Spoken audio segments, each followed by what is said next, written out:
All right. Oh, wait.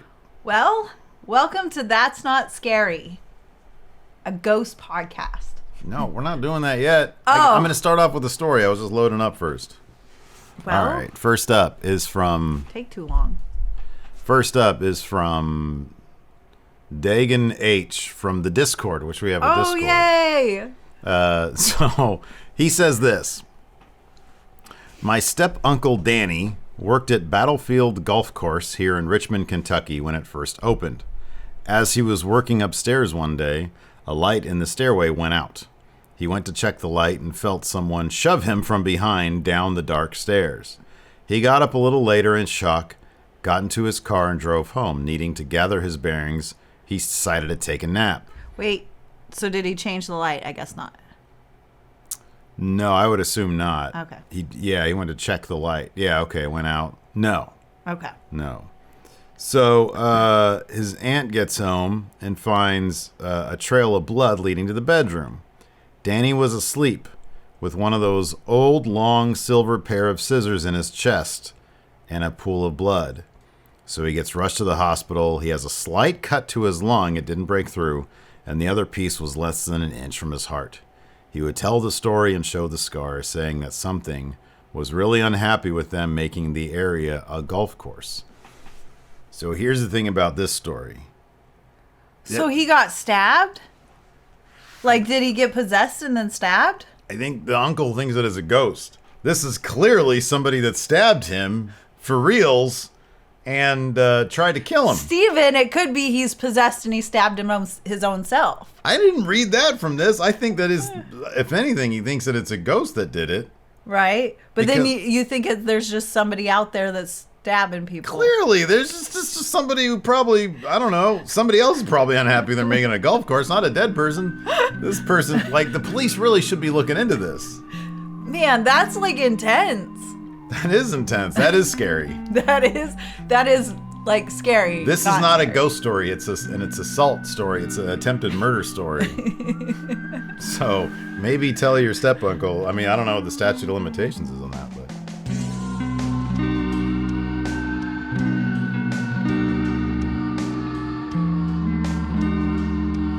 Anyways, welcome to That's Not Scary, a ghost podcast. We've got a slew of ghost stories for you today.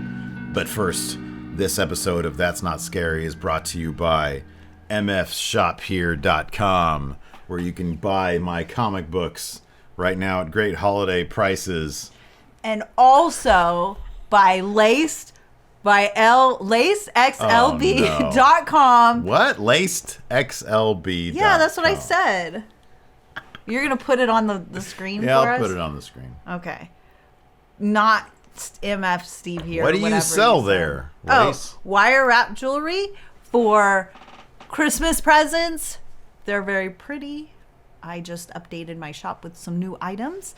And yeah, come take a look. Anyway, back to our ghost stories. Yeah.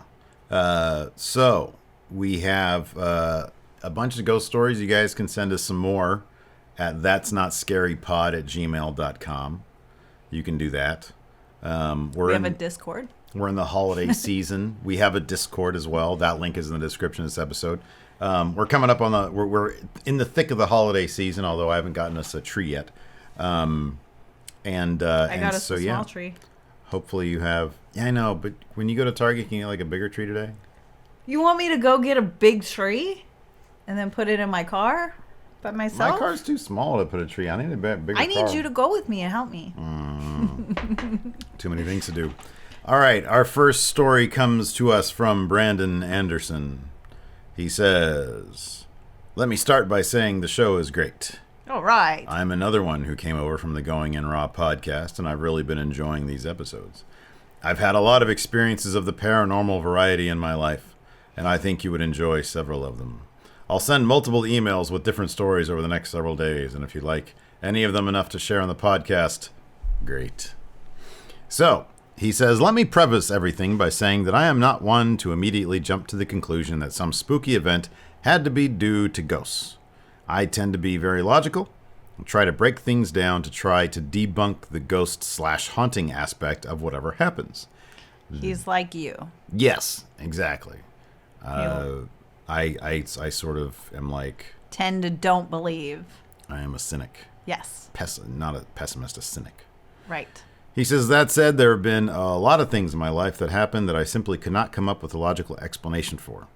Many of these events took place while I attended Beaver College, now called Arcadia University. That was a wise decision to switch the names of that from Beaver College to Arcadia University. That one sounds grand. It sounds grand. In Glenside, Pennsylvania. Quick background on the school. The college is on the former Harrison estate, purchased by the All-Women's College in the late 1920s. The estate itself dates back to at least the early 1800s, and there are multiple buildings that still exist on campus from that time, such as Murphy Hall, which became where most fine arts classes were taught. It used to be a stable and home for the workers. One story that I heard was that a stable boy, or the son of a stable worker, was killed in an unfortunate accident where a wagon ran over the boy after he was knocked down by the horses pulling it. The ghost story that got passed down over the years was that the Murphy boy still resides in Murphy Hall, and you could hear him making a racket late at night, generally pipes rattling and such. I wonder if that explains all the donuts that we hear from cars across the street. You think so? Every couple nights. Or it could just be kids with cars doing donuts. But it could be ghosts, too. It could be ghosts.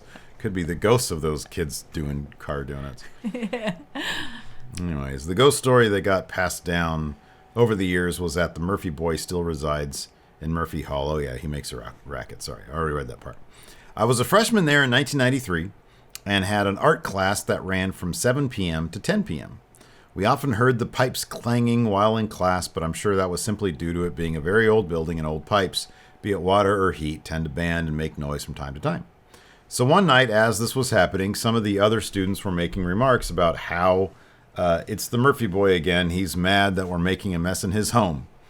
Being one who tends to be obnoxious, I was saying things like, F the Murphy boy needs to shut up and stop being a brat, etc., etc. Oh my gosh, why would you do that? He's tempting the Murphy boy to... I don't get that. To haunt him. That's too scary. That's definitely scary. I mean, he's just a little boy. What's he going to do? He's a ghost boy. You can't see him. That would be scary. Why are you messing with him? Go ahead. He's just a little boy. He's a child. He's not going to do anything. All right. Well, we'll see. Let's read the rest of the story. So, after Brandon here ran his mouth. Big man, Brandon. Right. Hey, little boy, you can't do nothing to me. And then he said I'm decided to go take a break and get a soda from the dispenser on the other side of the building. Bad move. That's not good. Little boy's going to kill you now. Two of my buddies went with me, and I started up again with bad-mouthing the Murphy boy for rattling the pipes, and we all laughed about it. Boy, this Brandon really, he was a tough back in the day, wasn't he? Yeah. What the heck? Why Come on, fellas, let's go get a soda. That little kid's not going to do nothing to me. Murphy boy. I imagine they all have like greaser hair. Right. And like leather White jackets shirts. and they're walking down the hall. That ghost boy's not going to do nothing to us. With their white shirts. Let's get our sody pop. Or smokes. Yeah, their smokes rolled smokes. up. This is like 1993. It doesn't make any sense. Anyways. Right. Two of my buddies went with me and I started up again with the bad mouthing. From the art room we walked out of, there was a hallway that leads to other rooms and a stairway to the upstairs room. And the other way leads to a gymnasium that we needed to cross to get to the soda and snack machines. About a quarter of the way, there was a heavy blue door that was meant to close off part of the hallway when it was cold out because just on the other side were glass doors that opened up to a well-lit courtyard. This blue door, however, was slightly crooked on its hinges because it would grind along the floor when you tried to open or close it, and would stay open and not budge without some real effort to close it. As I'm walking through the doorway, I started to turn to say something to my friends, probably more bad-mouthing of the Murphy boy. Right. Just as that door swung shut and slammed me in the face, shoulder, and wrist, knocking me back a bit from both the force with which it shut and also because it hurt. If I hadn't turned my head just at that moment, I'm sure my nose and front teeth would have taken the brunt of the impact. I've always been a hothead, so my immediate reaction was to kick the door open and go after whoever thought it was funny to slam the door in my face. I kicked, shoved the door open. It still didn't open without effort, and went through the door to get at the culprit, yelling profanities and threats the entire time because, he's super mature and all that. That was in his words. On the other side of the door was nothing. Nobody. There was only 3 ways someone could have gone, and all 3 would have been done in a full-on sprint to avoid being seen. Option 1, up a metal grate spiral staircase where I would have seen and heard them. Option 2, out the glass doors into the courtyard where I would have easily seen them. Option 3, down the hall and through the door leading to the gymnasium. This door was also one of those doors with the hydraulic hinges where the door would close slowly, and I could already see that it was fully closed, and whoever it was would not have had enough time to dart through it and close the door all the way. However, this was the only possible way they could have gone without being seen. The 3 of us went through that door and into the gym, and again, nothing, nobody. Silence except for the continuing banging of the heating pipes within the building. The gym was barely lit, but there was more than enough light to have been able to see or at least hear someone running. And again, it wasn't just me. My friends were there and didn't see anyone either. On my way back to the classroom, other classmates were asking what happened, and we were trying to explain it, and everyone was checking out the blue door and could see that there was no way it would just swung shut on its own or from a strong wind or anything. Besides, it hit me too damn hard to have just been the wind. I have never heard another story from anyone else about being physically interacted with like this at the school, be it in the building or any other. Not in such a violent way, at least. It is also the only time any physical interaction like that has ever happened to me, and I'm certainly glad about that. Obvious lesson here is do not taunt Happy Fun Ball / Murphy Boy. Right. So at least we had a learning lesson to not be taunting spirits. Oh, I'm sorry. That was from Walt Cadmus. Brandon, I think, was maybe the first one. Oh, okay. I don't know where the Brandon comes from. This is from Walt. Sorry. He concludes, I hope you enjoyed this personal experience. As I said in the beginning, I have plenty more and will love to share them if you wish. Best of luck on the podcast, and I hope it grows into a big success.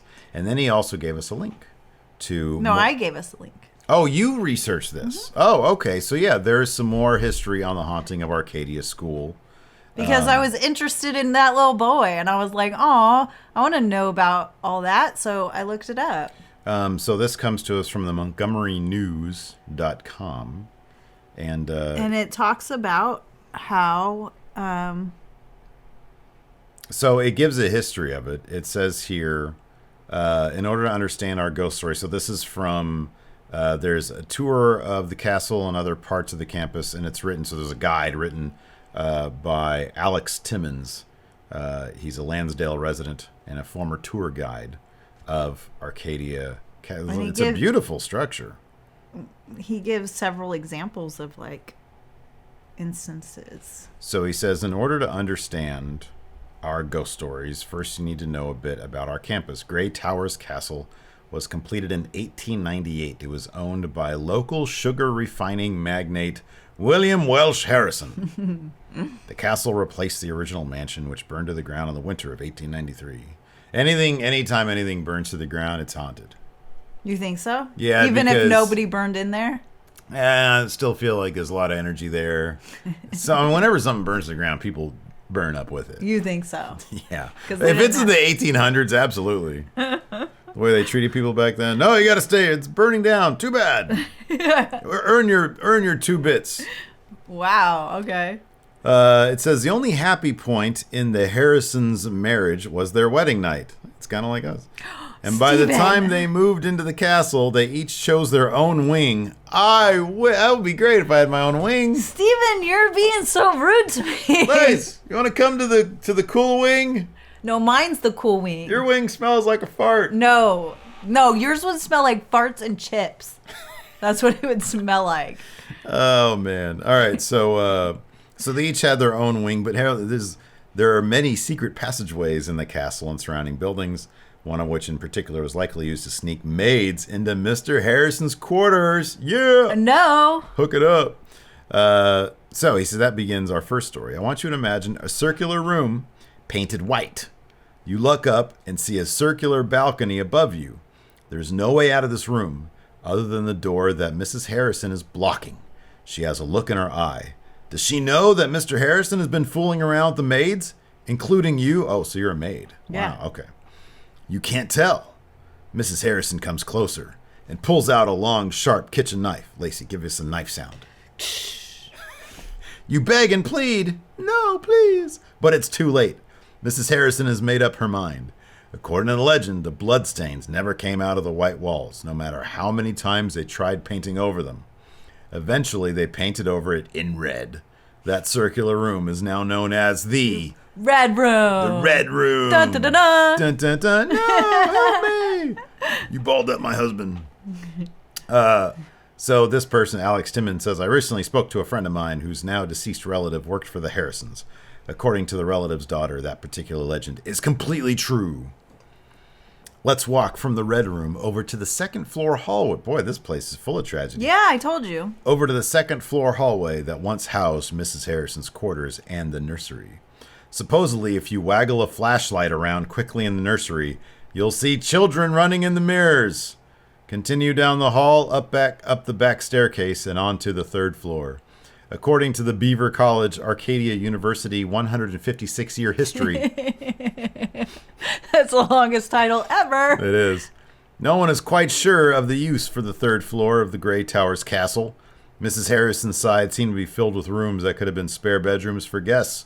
One room in particular contained several mirrors and hosts for our next ghost story. Let's go back to the staircase. Okay. Oftentimes, you hear students run down the back stairs as fast as they can. Give me the... Sounds more the like same like the sounds sound more of like leaves, yeah, but okay. It sounds like the knife too. The knife, yeah. I'm not good at that. One day, the Harrison's daughter had a friend who was running down back the staircase. When her scarf got caught on the banister, she flipped over the banister and hanged herself. That's tragic. Darn. Many students report the feeling of someone pushing on them to slow them down as they run down the staircase, and believe it's the ghost of the friend making sure they don't suffer the same fate. Now that we're back on the first floor, we'll move on to the mirror room. This ballroom contains the most legendary tale of the Harrison estate. Is this Walt's story about getting hit in the face after him and his tough friends were bad? No, because that was the Murphy room. Murphy's. Yeah. Murphy will come up, I think. Okay. Well, after this story, I'll fast forward to the Murphy one. Okay. This ballroom contains the most legendary tale of the Harrison estate. There are many different versions, but the one I've heard most often says, if you see the Harrisons instead of yourself in the mirror, it means you will marry who you're dancing with? What? Oh, so if you're in a ballroom and you're dancing, what? Not if you're in a ballroom. If you're in their ballroom, and Oh. if you see them in the mirror, you will marry the one you... I don't get it, but It's not yeah. very menacing. It's like, oh, cool, I'm not going to be alone the rest of my life. I really like her. She's yeah, cool. Exactly. You know, hopefully she's not ugly. Right. Or him. Before we leave the castle, be quiet and listen closely. Sometimes you can still hear Mr. Harrison pounding the floor, demanding that his maids get him whiskey. Oh, goodness. Give me some He whiskey. sounds like a fun guy. All right, here we go. As we cross the grounds, he does actually sound like a fun guy. No, he's got secret passageways so he can sneak some maids in. I know and he sounds like have a good time jerk. with some whiskey. No. You know, maybe if Mrs. Harrison wasn't such a pill, she can enjoy. That's like She can join in with some of this stuff. Man, man. As we cross the grounds, we head over to what is now called Murphy Hall. There we go. While it currently houses many of our communications and art classes, and Walt, it used to be the stables for the Harrison estate. Some people, they can hear horses late at night. Clomp, clomp, clomp, clomp, clomp, clomp, clomp. You didn't do the... Oh, no. Because I would think they would hear clomping. Clomp, clomp? Okay. This building is definitely haunted by the ghost of a very young stable boy who has a predilection for slamming doors into people's faces when they're rude to him. There have been many reports, including a few during my time at Arcadia, of people who claim they saw a young boy around age 10 at the end of the hallway. They'll speak to him, ask him where his parents are, and when they turn around and look back at him, He's gone. he's disappeared. Okay, so this last one. Before you leave Arcadia, do you remember the little girl who accidentally hanged herself on the back of a staircase? Yep. As legend goes, when the girl's mother came back to pick her up, Mr. Harrison said that the girl and his daughter were out in the fields playing. Now that does sound rude. So Mr. Harrison and the mother saddle up to go find them. Only Mr. Harrison returned. Oh my gosh. See, he's rude and a murderer. Yeah. Some say they can still see the ghost of the woman in her long flowing dress searching the woods and what? For her daughter. Well, I mean, she's a ghost, daughter's a ghost. Why can't she just go find the ghost, the daughter? They're on the same plane of existence. Just go back to the house. You don't know that. Are there She doesn't know multiple where the house planes of is. existence for ghosts? I don't know. Only Mr. Harrison. Some say they can still see the ghost of the woman in her long flowing dress searching. Oh, yeah, I already read that. Anyways, so yeah. Wow. Crazy, right? That is crazy. That was a good one. That was a really good one. Thank you, Walt. Sorry I called you Brandon. Brandon, I don't know. Was Brandon over here? Because I moved some of these You moved him around. Brandon's in there somewhere. Maybe this is Brandon. Also goes by B. McShizzle on the Discord. Let me take a look at the Discord and see if this is in fact Brandon. That's not scary. Let's see here. No, I don't see it here. Spooky right. Brandon has put his name. Maybe he's a ghost of our document here. Anyways, this is from the Discord. B. McShizzle says, this is one of many different ghost stories I have, but this is the biggest one. So when I was around 8 or 9, me and my family went to my brother's apartment in Rochester, New York. And the entire time we were there, his house just had bad vibes. Let me make sure that we're still going. Okay, cool. It had bad vibes. Oh, no. Around 11 or 12 at night, everyone in the house is downstairs watching some TV. And from out of nowhere, a box of crayons goes flying out of his mudroom into the living room. What's a mudroom? Like where you sit and you take your shoes off and stuff. Oh, okay. I never knew and that like was your called jacket okay. and you hang them up and then you do your shoes. Okay, and that it's makes like sense. a little tiny. On the East Coast, they got a lot. It's it's like a rains little and stuff. Okay, we don't have mudrooms here on the West Coast. Yeah, I don't know why I know that, but I guess I do. Very good. I might be wrong. You're probably right. Sounds right. Get the mud off your thing. So a box of crayons goes flying out of the mudroom into the living room. Then we all at the same time felt something invisible move past us and dart up the stairs. It moved so fast it knocked the curtain off. We were all stunned except for my brother, who goes on to tell us that this kind of activity has been happening for months. But the rent's too good. It's rent controlled. I can't leave. Right. So it is what it's like the lady in the last one, the Foster family, who was like, yeah, that's just the ghost. That's just what we do. 7-foot guy with a hat on. Trench coat. So yeah, he said, my sister brought a Ouija board into the house. Oh, bad move. Bad move number one. And ever since then, something evil was there. Actually, at one point, choking and scratching my sister in the middle of the night. There are pictures somewhere in my brother's storage unit of the violence. Footsteps from his attic and basement, and even voices. His kitchen was always weird with dishes and chairs stacked oddly. Real poltergeist shit. Or single guy shit. Because you do weird stuff. I was a mess in the kitchen. Yeah, you are. I was. No. We even believe whatever spirit was in the house possessed her cat. Because before the board came into play, the cat was a cat. It would let you pet it and all that stuff. But after the cat became violent and odd, one time digging into my other sister's foot and even tried attacking me, my brother told us about how the cat would sit at the doorstep of the attic and just sit there and meow at the door. But not like a cutesy meow, a demonic gurgle that cats can do. Ew. I hate that sound they make. Bama wants a cat now. After she says, when Gypsy dies, can we get a cat? No, I'm getting a dog. Yeah. I'm already in line. That's what I told her. I'm getting what was I getting? The Jack Russell. Yes. Because I saw there was one in the movie, My Spy That Watched the other day. I was like, hey, that's the dog that Mom wants after Gypsy goes. Yeah, that's what I'm getting. She was like, I want a cat. I was like, the two don't mix. One attack from the Hellcat on one of his roommates got so bad, my brother threw it into his basement and locked the door. The cat rammed as hard as it could into the door with so much power you'd think it was a Great Dane. But eventually it escaped out of a tiny window. But even after escape, the cat would just sit across the street and stare at the house. That just sounds like animal abuse, I'll be honest with you. I think they were messing with the cat. Yeah. What's wrong with that kitty?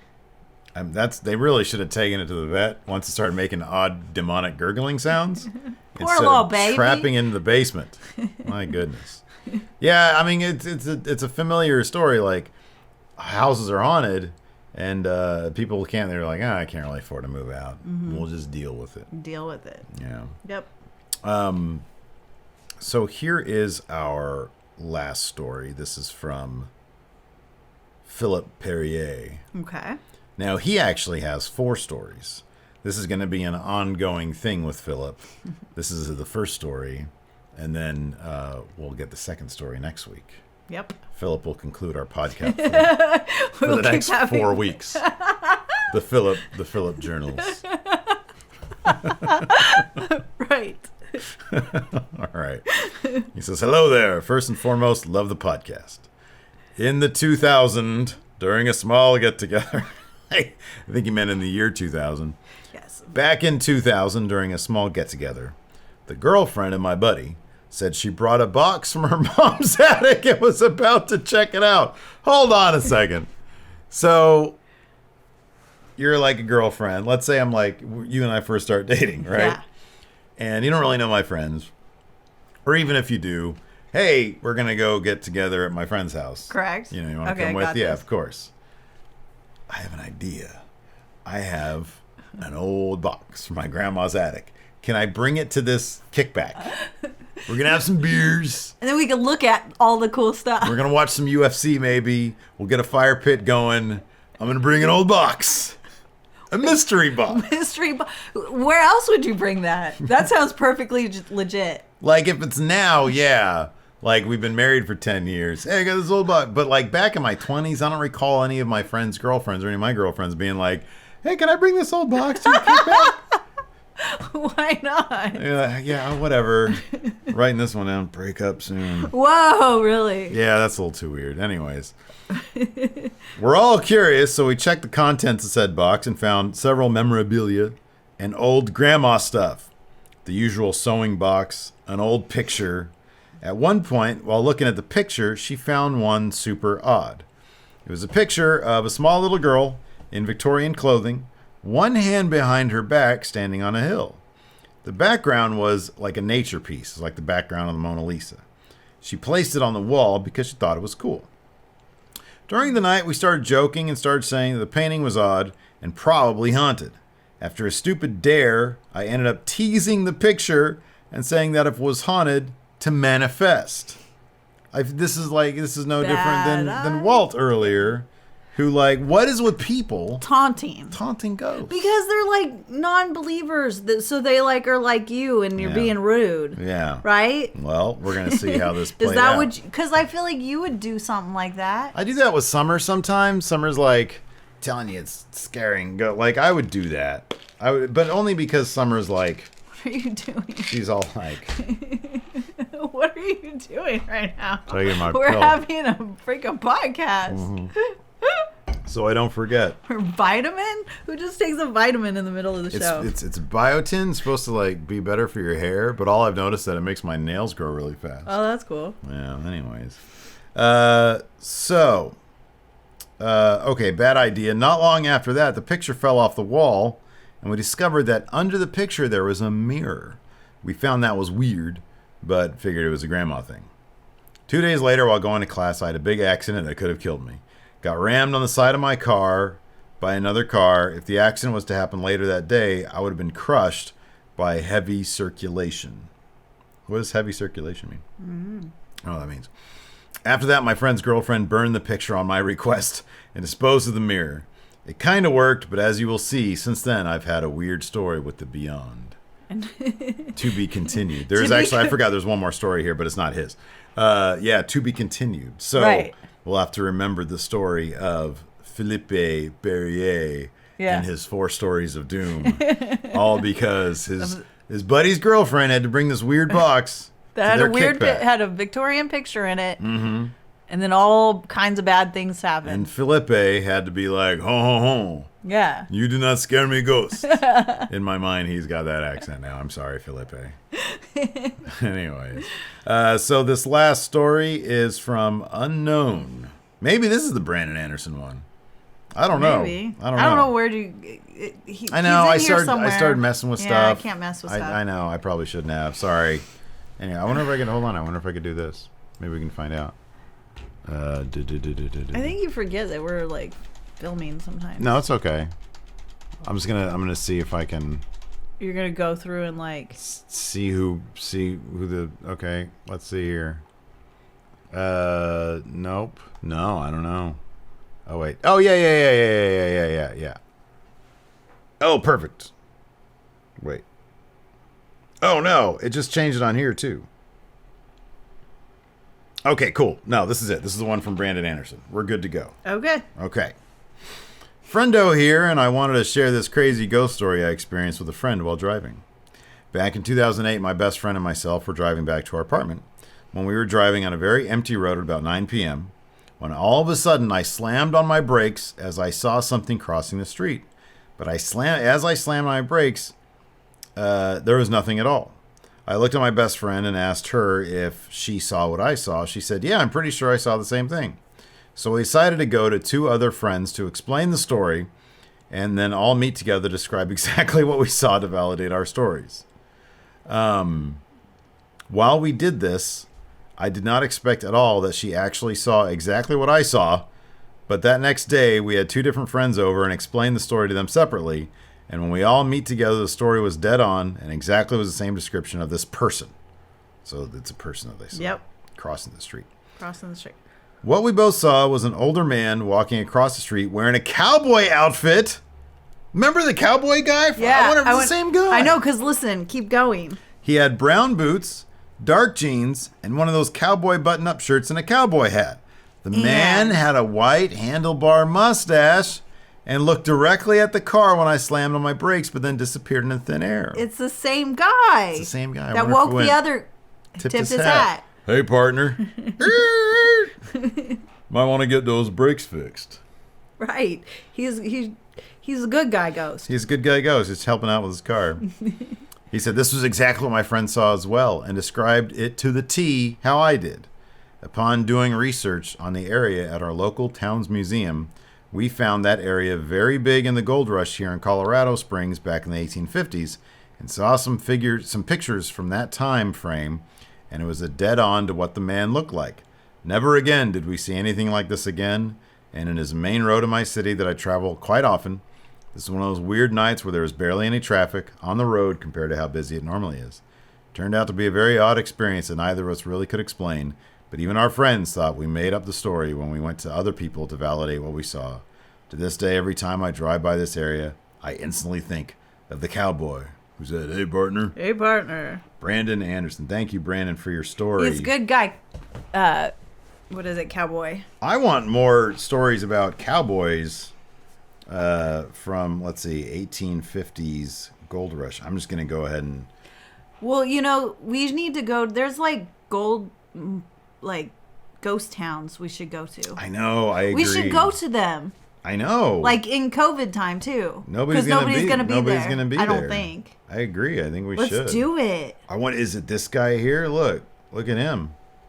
It's that guy. He doesn't look too happy, though. He doesn't look like he's going to tip his hat to anyone. No, I don't think so. What about this guy? Wow, what's going on here? I don't know. Are you going to put these... You can't say this without showing everyone. I'll put it on our Instagram at That's Not Scary Pod.